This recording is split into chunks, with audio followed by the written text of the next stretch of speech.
Mais où est donc Ornicart? Mais où est donc Ornicart? Il y en a 7. 7 conjonctions de coordination dans la langue française. Quand je les ai appris, bon, c'était il y a longtemps, bien plus qu'il n'y paraît, je ne pensais pas à quel point c'était important de les maîtriser. Parce que grâce à ces conjonctions de coordination, on peut, dans le langage, transmettre un raisonnement logique et faire assez régulièrement la différence entre corrélation et causalité. Et aujourd'hui, les conjonctions de coordination, on va en utiliser énormément.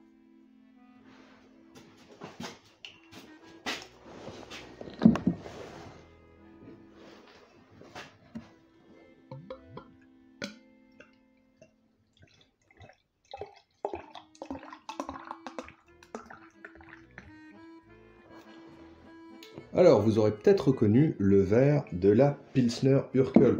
Mais ici, alors ça se verra pas très bien parce qu'elle est très très vieille aussi, encore de la neige dessus. Là, on est plus sur du sauvetage qu'autre chose. La Krušovice, c'est une bière noire, 3,8 degrés. C'est un régal. C'est d'ores et déjà un régal. Là, je salive déjà. La mousse blanche, côté pétrole. Et pareil, assez âgé, tellement âgé que je crois qu'il n'y a même plus la date. Hein? Non, j'arriverai pas à lire la date. Mais à mon avis, c'est dans les côtés 2016, quelque chose comme ça.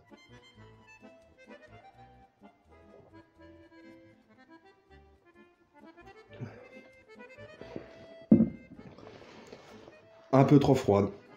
Je pense qu'elle va se réchauffer au fur et à mesure de la vidéo. Je vais faire durer les choses. Mais c'est...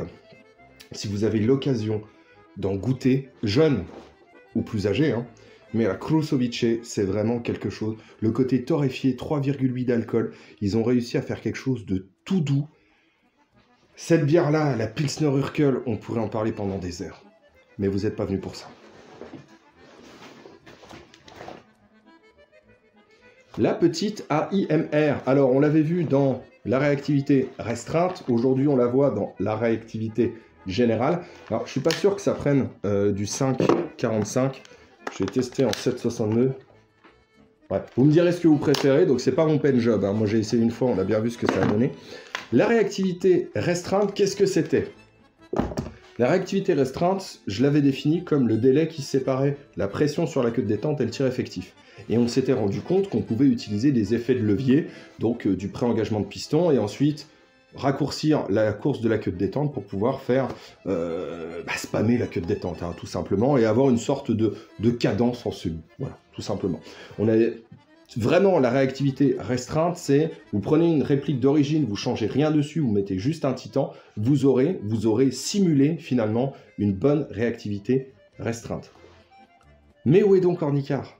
Mais où est donc Ornicart? J'ai une bonne réactivité générale, donc j'ai une bonne réactivité restreinte. C'est pour ça qu'elle apparaît, cette vidéo, en second, parce qu'elle est beaucoup plus profonde que la première. Ici, on ne va pas modifier le titan qui est à l'intérieur, on va se poser d'autres questions.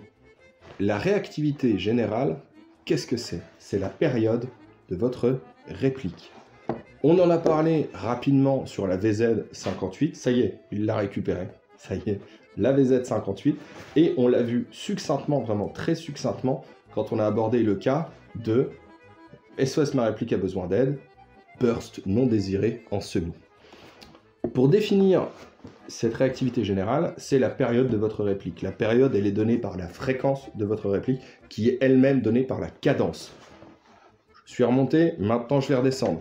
Je prends ma réplique, tac, je la passe au chrony, voilà le chrony, tac, hop, je fais du full, ça me donne des coups par minute, d'accord? Les coups par minute, moi je m'en moque, on va revenir dans la réalité en coups par seconde, ici c'est 180 billes. Je m'en moque que ma réplique, elle fasse 1200 coups par minute. Déjà, je vais pas tirer une minute, et j'ai pas 1200 billes. 1200 coups minute, ça fait quoi? Du 20 billes par seconde, ok? Là, c'est un peu plus réel. 20 billes secondes, ok. Ces 20 billes secondes, ce sont des coups par seconde, c'est donc une fréquence. Moi, je ne veux pas des coups par seconde. Je cherche un délai, donc je fais l'inverse. L'inverse, c'est 1 divisé par 20, ça me donne 50 millisecondes. Donc là, j'ai une réactivité générale de 50 millisecondes.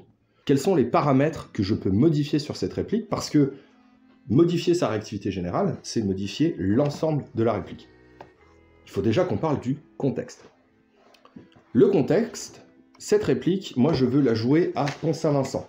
Ici, ça pose pas de problème. Ici, cette réplique, je peux la sortir à 1 joule 8, 2 joules. J'aurai des distances d'engagement qui seront différentes. À Pont-Saint-Vincent, le terrain est très différent. Ici, c'est de la forêt, là-bas, c'est des bâtiments. Moi, je veux jouer en bâtiment. Je dois passer donc cette réplique à 1 joule 1. La question qu'on va se poser aujourd'hui, quels sont les éléments qui sont en contrainte dans ma réplique et quels éléments je peux modifier pour justement augmenter la cadence de ma réplique et ainsi diminuer mon délai entre chaque bille et améliorer ma réactivité générale. Quelles sont les contraintes qui pèsent dans la gearbox, par exemple? Là, je vous laisse un peu de temps pour y réfléchir. Moi, je vais goûter ma bière. Est-ce que vous avez trouvé comment je peux augmenter ma réactivité générale? Alors, je peux utiliser batterie lipo. On l'a vu ici. Les lipos sont là. Je prends ma lipo en 7/4. J'utilise mon petit montage. Je vous l'avais présenté la dernière fois. Cette fois-ci, on va se fier au son. Le son, il y aura la vidéo sur le son. Donc là, je suis en active braking. On entend bien, ça tourne relativement vite. Là, je vais passer en 11/1. Plus les choses tournent vite, plus le son est aigu. Voilà, on change juste la batterie et on augmente notre cadence. Et vous imaginez bien que c'est pas par là qu'on va commencer.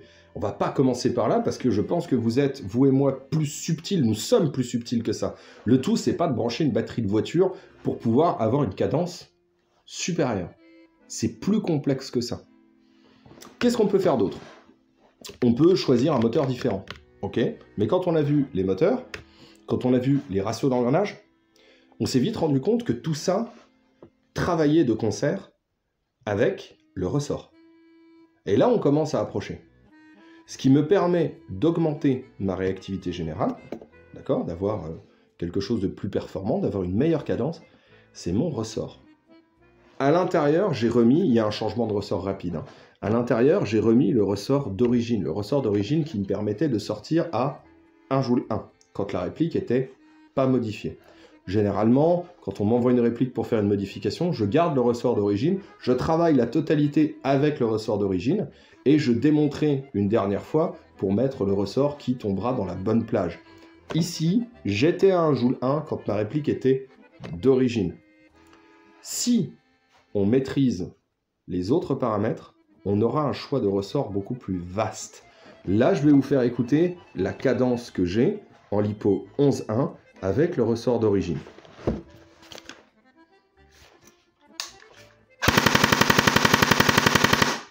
Voilà.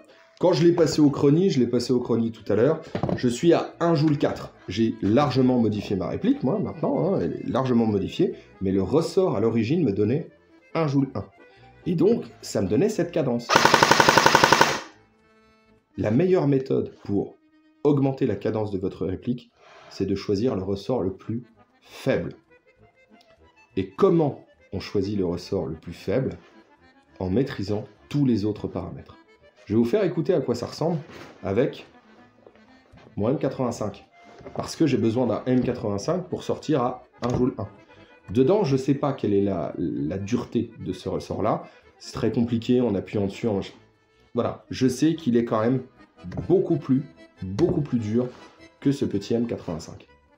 Je le change et on voit ce que ça donne. Alors, je passe plus de temps à essayer de refermer. Tac. Et voilà, tac.